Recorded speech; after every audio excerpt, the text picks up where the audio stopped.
Hello everyone, welcome to the selection classes. तो आज की वीडियो में हम लोग बात करेंगे ज्योमेट्री के इम्पॉर्टेंट रिजल्ट्स की, थ्योरम की, सो दैट आपका जो एग्ज़ाम CDS 2024 का है उसके लिए आपकी जो ज्योमेट्री है वो रिवाइज हो जाए। तो विदाउट वेस्टिंग मच टाइम शुरू करते हैं। तो सबसे पहले हम आज बात करेंगे ट्राइंगल्स के बारे में। तो ट्राइंगल साइज सबको आपको पता होगा ट्राइंगल्स के बारे में। तो ट्राइंगल्स को रिवाइज करते हैं। जितनी भी इंपॉर्टेंट बातें हैं ट्राइंगल से रिलेटेड जो कि आपके एग्जाम में पूछी जा सकती हैं उसको हम लोग कवर करेंगे।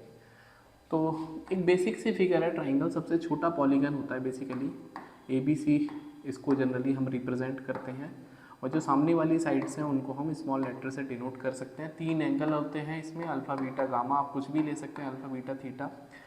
यदि हम इसके पेरीमीटर की बात करते हैं, हाँ, इसका जो पेरीमीटर होता है जिसको परिमाप बोलते हैं, तो perimeter would be sum of all sides. उसके बाद इसका सेमी पेरीमीटर, तो सेमी पेरीमीटर होता है इसमें, दैट इज पेरीमीटर का आधा, A+B+C डिवाइड बाय 2। उसके बाद इसके एरिया की बात करते हैं। तो जनरली एरिया का फॉर्मूला, दो फॉर्मूले होते हैं एरिया के। एक तो होता है हाफ AB साइन थीटा। अब यदि हम बात करते हैं A और B, दो साइड्स लेनी है और उनके बीच में जो एंगल फंस गया है उसको आपको साइन के साथ में लेना है, that is half AB sine theta. आप इसको ऐसे भी लिख सकते हैं हाफ, यदि आपका मन है A और C लेने का तो हाफ AC साइन और एंगल आएगा बीटा। यदि आपका मन है इसको B और C लेने का तो हाफ BC और साइन आएगा इसमें अल्फा के साथ में।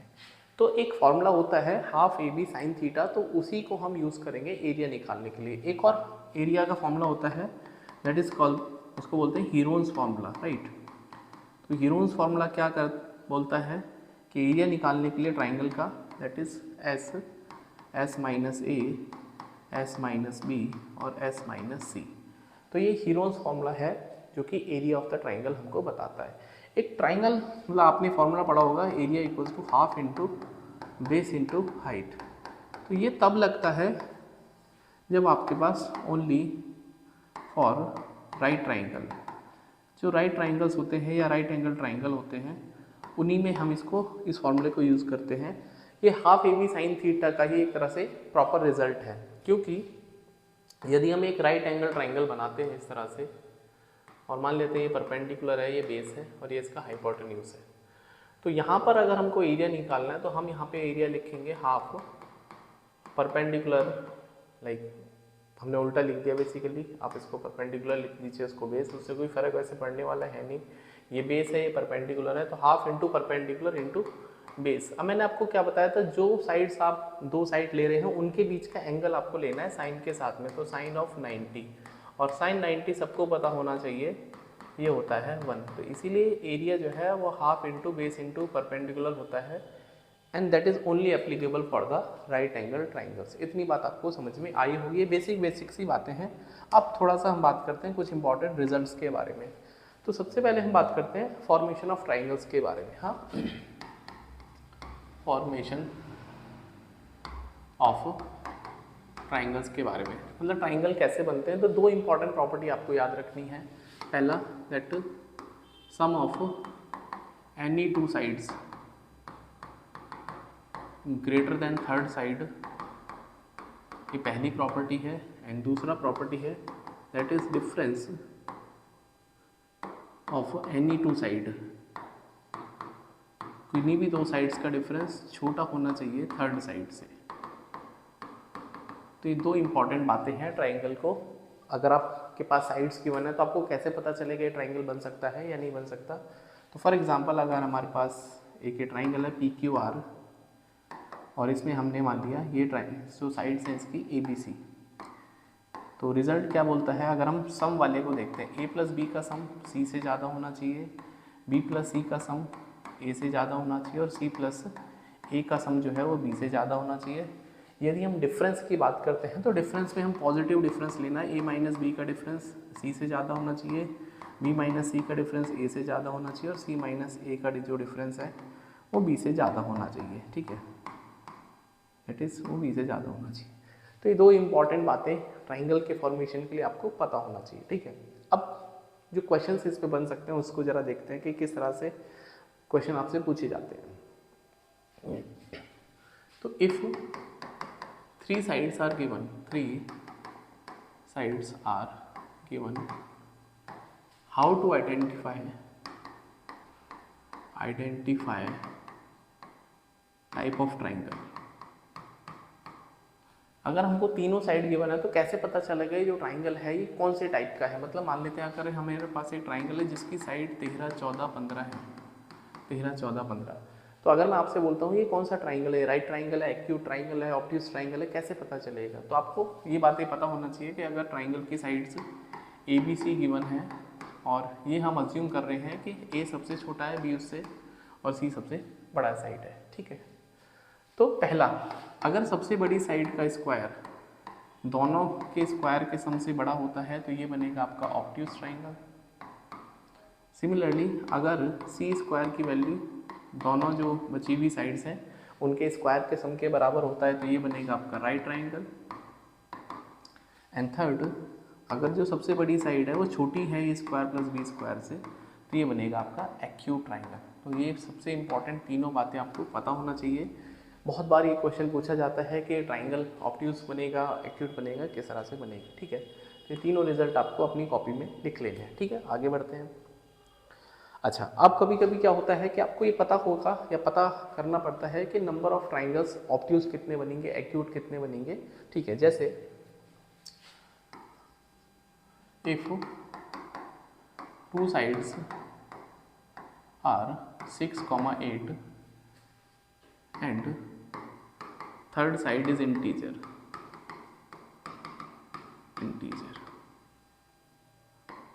third side is integer, हाँ। फाइंड, पहला नंबर ऑफ ट्राइंगल्स कितने बन सकते हैं, दूसरा एक्यूट कितने ट्राइंगल बनेंगे, तीसरा राइट ट्राइंगल कितने बनेंगे, एंड चौथा ऑब्ट्यूज कितने बनेंगे, ठीक है। तो ये चारों क्वेश्चन हम इसी से देख लेंगे और आपका रिवीजन भी हो जाएगा। तो यदि हम बात करते हैं नंबर ऑफ ट्राइंगल्स की, हाँ, नंबर ऑफ ट्राइंगल्स, कितने ट्राइंगल्स बनेंगे, तो मैंने अभी आपको बताया भाई 6, 8, मान लेते हैं तीसरी साइड के है, तीसरी साइड के है, तो मैंने बताया था यदि दो साइड का सम तीसरी से क्या होना चाहिए, छोटा होना चाहिए, और दो साइड का डिफरेंस तीसरी से बड़ा होना चाहिए। मतलब जो के की वैल्यू है वो छोटी होगी किससे, इनके सम से, और बड़ी होगी इनके डिफरेंस से। तो यहाँ से जो के की वैल्यू है दैट इज़ 14 से छोटी और 2 से बड़ी। तो के की क्या क्या पॉसिबल वैल्यूज़ है, 3, 4, 5, 6 अप टू 13। तो ये आपके पास कितने ट्राइंगल्स बनेंगे, कितनी वैल्यूज़ बनेंगी, तो 3 से लेके 13 जोड़ना है। तो अगर आपको नंबर ऑफ टर्म्स निकालनी है तो last term minus first term divided by common difference जो कि यहाँ पे 1 है प्लस का 1, तो ये हो जाएगा 11 वैल्यूज़। तो 11 वैल्यूज़ या 11 ट्राइंगल्स बन सकते हैं, ठीक है। कितने वैल्यूज़, 11 ट्राइंगल्स बन सकते हैं। अभी जो 11 ट्राइंगल हैं इनमें कितने राइट एंगल बनेंगे, कितने ऑब्ट्यूज बनेंगे, या फिर कितने एक्यूट बनेंगे, इनको कैसे पहचानेंगे, ठीक है। तो अगर हम बात करते हैं, मैं आपको डायरेक्ट बता देता हूँ, एक्यूट ट्राइंगल यदि आपको निकालना है, एक्यूट ट्राइंगल, ठीक है, डायरेक्ट बता देता हूँ क्या क्या थ्योरी है, क्योंकि थ्योरी में कोई इंटरेस्ट नहीं है, रिवीजन में आपको करा रहा हूँ। तो यदि आपको एक्यूट ट्राइंगल काउंट करने हैं तो आपको कुछ नहीं करना, जो के स्क्वायर की वैल्यू है, जो दो साइड्स गिवन है उनके स्क्वायर से सम स्क्वायर से छोटी होनी चाहिए, और जो डिफरेंस है दैट इज स्क्वायर के डिफरेंस से ज़्यादा होना चाहिए, ये आपके पास वैल्यू है। तो 36 माइनस 64 के स्क्वायर, और ये हो जाएगा 100। तो मतलब के स्क्वायर की वैल्यू 100 से छोटी होनी चाहिए, और ये कितना आ जाएगा, दैट इज़ 28 से बड़ा होना चाहिए के स्क्वायर। तो आपको के ऐसी वैल्यू लेनी है के की जिनका स्क्वायर करने पर 28 से बड़ा है और 100 से छोटा है। तो यहाँ पर एक्यूट ट्राइंगल के लिए पॉसिबल वैल्यूज़ ऑफ के क्या हो सकती हैं, पॉसिबल वैल्यूज़ ऑफ के दैट इज़ स्क्वायर करने पर 28 से बड़ा और 100 से छोटा। तो भाई 36 का स्क्वायर मतलब 5 का स्क्वायर तो 25 होता है, और 6 का स्क्वायर 36 होता है, मतलब सबसे जो मिनिमम वैल्यू के की 6 हो सकती है यदि हमको एक्यूट ट्राइंगल बनाना है। तो के की वैल्यू हो सकती है 6, 7, 8, 9, 10 नहीं ले सकते क्योंकि इक्वल नहीं है, यहाँ पर लेस देन बोला है। तो हमारे पास 4 वैल्यूज़ पॉसिबल हैं। तो इसका आंसर आ जाएगा एक्यूट कितने, भाई नंबर ऑफ ट्राइंगल्स कितने बन रहे हैं आपके पास, 11 है, उसमें से एक्यूट कितने बन रहे हैं, 4। अब यदि हम राइट एंगल ट्राइंगल की बात करते हैं तो गिवन साइड्स पर इंटीजर साइड्स पर मैक्सिमम 2 ही राइट ट्राइंगल बन सकते हैं, इंटीजर वाले, हाँ मैक्सिमम 2 बन सकते हैं। अब 2 बनेंगे या नहीं बनेंगे वो एक अलग केस है, लेकिन मैक्सिमम 2 ही बन सकते हैं। तो अगर हम राइट एंगल ट्राइंगल की बात करते हैं तो आपके पास 6 है, 8 है और तीसरी साइड k है। तो पाइथागोरस जो थ्योरम है वो ट्रिपलेट है वो फॉलो होगा। तो यहाँ से अगर k सबसे बड़ी साइड है तो k का स्क्वायर इक्वल्स टू 6 का स्क्वायर प्लस 8 का स्क्वायर, तो k का स्क्वायर इक्वल्स टू 100 हो जाएगा, तो k की वैल्यू 10। इसका मतलब जो k इक्वल्स टू 10 वैल्यू आएगी, k इक्वल्स टू जब 10 वैल्यूज आएगी यहाँ पर, भाई 10 आएगा यहाँ पर, तो वहाँ पर एक राइट ट्रायंगल बनेगा। क्या दूसरी कोई पॉसिबिलिटी है? भाई ये तो पहली पॉसिबिलिटी। अगर मान लेते हैं भाई k की वैल्यू 10 से छोटी भी है, k की वैल्यू 10 से बड़ी भी है, तो अगर मान लेते हैं फॉर एग्जांपल अगर 8 सबसे बड़ी साइड्स है, भाई 8 सबसे बड़ी साइड है, तो क्या पॉसिबिलिटी है? तो सेकंड केस है इफ 8 इज लार्जेस्ट, तो पाइथागोरस के हिसाब से 8 का square should be equals to 6 का स्क्वायर प्लस k का स्क्वायर। तो यहाँ से k स्क्वायर की वैल्यू कितनी आ जाएगी, दैट इज 64 माइनस 36, तो k स्क्वायर की वैल्यू 28 आ जाएगी। तो k square 28, it is not a perfect square, इसका मतलब there is no possible value of the k for which the triangle is right triangle. But given condition क्या है कि जो आपके पास साइड्स है वो इंटीजर, भाई k की वैल्यू k स्क्वायर 28 कोई भी इंटीजर नंबर नहीं है जिसका स्क्वायर करने पर 28 आए, इसका मतलब k की वैल्यू 10 ही पॉसिबल है। तो कितने राइट ट्राइंगल बनेंगे? एक बनेगा। अब ऑब्ट्यूज कितने बनेंगे? तो हम क्या करेंगे, टोटल ट्राइंगल में से राइट ट्राइंगल और एक्यूट ट्राइंगल माइनस करेंगे, तो आपके पास मिलेगा 11 minus 1, that is 11 minus 4 minus 1, तो 5 माइनस करेंगे तो 6 आपके पास इसमें आंसर आ जाएगा। तो उम्मीद कर रहा हूँ ये जो सोल्यूशन है आपको अच्छा लगा होगा, समझ में आ गया होगा। आप इसको रिवाइंड करके देख लेना सो दैट आपको ये प्रॉपरली बातें आपको समझ में आ जाएंगी। तो मैंने आपको बताया कि किस तरह से हम गिवन साइड्स पर इंटीजर निकाल सकते हैं, मतलब गिवन साइड पर जो इंटीजर साइडेड ट्राइंगल निकाल सकते हैं, जो ऑब्ट्यूज होंगे, एक्यूट होंगे या फिर राइट ट्राइंगल होंगे, ठीक है। उसके बाद नेक्स्ट जो आता है number of triangles if perimeter is given. हाँ ये बड़ा इंपॉर्टेंट है, पेरीमीटर इज गिवन। तो यदि हमको पेरीमीटर गिवन है तो कितने ट्राइंगल्स बन सकते हैं, ठीक है। तो इसमें 2 केस हैं, या तो पेरीमीटर इवन होगा और या तो पेरीमीटर क्या होगा, ऑड होगा, ठीक है। या तो पेरीमीटर इवन है या तो पेरीमीटर ऑड है। तो अगर हमारे पास पेरीमीटर लाइक इवन है, ठीक है, तो अगर पेरीमीटर इवन है तो नंबर ऑफ जो ट्राइंगल्स बन सकते हैं ये बनता है p स्क्वायर अपॉन 48, और यहाँ पे आपको मैक्सिमम लाइक मैक्सिमम से अच्छा है क्लोजेस्ट इंटीजर वैल्यू यहाँ पे लेना है, क्लोजेस्ट इंटीजर वैल्यू। और यहाँ पे जो बनता है, जो यहाँ पे नंबर ऑफ ट्राइंगल्स बनेंगे दैट इज p प्लस 3 का होल स्क्वायर अपॉन 48, राइट। तो p का स्क्वायर आपको डिफरेंट करना है, लाइक यहाँ पे p का जो स्क्वायर है वो अलग है बेसिकली ऐसे, क्योंकि ऐसे एक ही बात है वो, ठीक है, कोई बात नहीं। तो p प्लस 3 का स्क्वायर और उसके बाद 48 से उसको डिवाइड करना है दिस वे,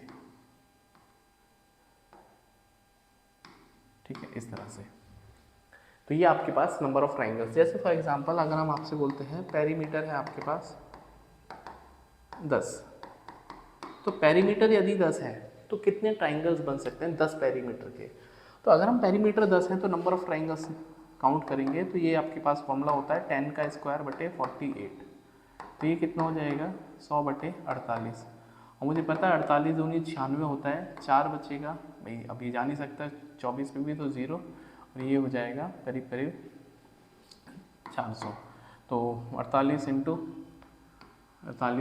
8, तो ये 0.28, तो इसकी जो क्लोजेस्ट इंटीजर वैल्यू है 2 ले सकते हैं। तो इसमें हम 2 ही ट्राइंगल बना सकते हैं, we can make only 2 triangles, ठीक है।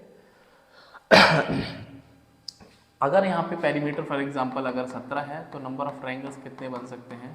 तो आप इसको लिखेंगे p प्लस 3 का होल स्क्वायर डिवाइडेड बाई 48, और आपको क्लोजेस्ट इंटीजर वैल्यू लेनी है, तो 17 प्लस 3 डिवाइडेड बाई 48 और 3 का स्क्वायर मतलब 17 प्लस 3 का होल स्क्वायर, तो 20 का स्क्वायर डिवाइड बाई 48, तो ये हो जाएगा 400, upon 48 and that is coming out to be 8 triangles बन पाएंगे। तो उम्मीद कर रहा हूँ ये बात आपको समझ में आई होगी कि यदि हमको नंबर ऑफ जो ट्राइंगल्स निकालने हैं, हमको पेरीमीटर गिवन है, तो I can use these two results, right. अच्छा, अगर आपको ये निकालना है कि स्केलिन कितने ट्राइंगल बनेंगे, right, scalene triangles, if perimeter is given, again perimeter is given, तो इसमें नंबर ऑफ स्केलिन ट्राइंगल कितने बनेंगे, ठीक है। मैं ट्राइंगल 3 तरीके से हो सकते हैं, स्केलिन ट्राइंगल हो सकता है, आइसोसेलेस ट्राइंगल हो सकता है, इक्विलेटरल ट्राइंगल हो सकता है। तो अगर पेरीमीटर आपका इवन है और यहाँ पे पेरीमीटर क्या है, ऑड है, 2 केस बनेंगे यहाँ पे। तो जो नंबर ऑफ स्केलिन ट्राइंगल बनेंगे ये बनेगा p-6 का होल स्क्वायर अपॉन 48। आपको 6 माइनस करना है, ठीक है। और यहाँ पे भी जो नंबर ऑफ स्केलिन ट्राइंगल बनेंगे, तो आपके पास 6 माइनस करना है कहाँ से, हमने अभी देखा था ना, यहाँ पे p+3 है। तो अगर हम p+3 में से 6 माइनस करेंगे तो बचेगा p-3 का होल स्क्वायर अपॉन 48। और यहाँ पे भी जो है आपको क्लोजेस्ट इंटीजर लेना है, क्या लेना है, क्लोजेस्ट इंटीजर। तो ये दोनों रिजल्ट भी आपको जरूर से पता होना चाहिए। तो अभी तक हमने सिर्फ ये जाना कि किस तरह से हम ट्राइंगल्स बना सकते हैं, इवन यदि पेरीमीटर है तो कितने ट्राइंगल बनेंगे, ऑड पेरीमीटर पे कितने ट्राइंगल बनेंगे, कितने ट्राइंगल स्केलिन हो सकते हैं, कितने ट्राइंगल हमारे पास ऑब्ट्यूज हो सकते हैं, एक्यूट हो सकते हैं, सारी बातें हमने यहाँ पे कवर कर ली।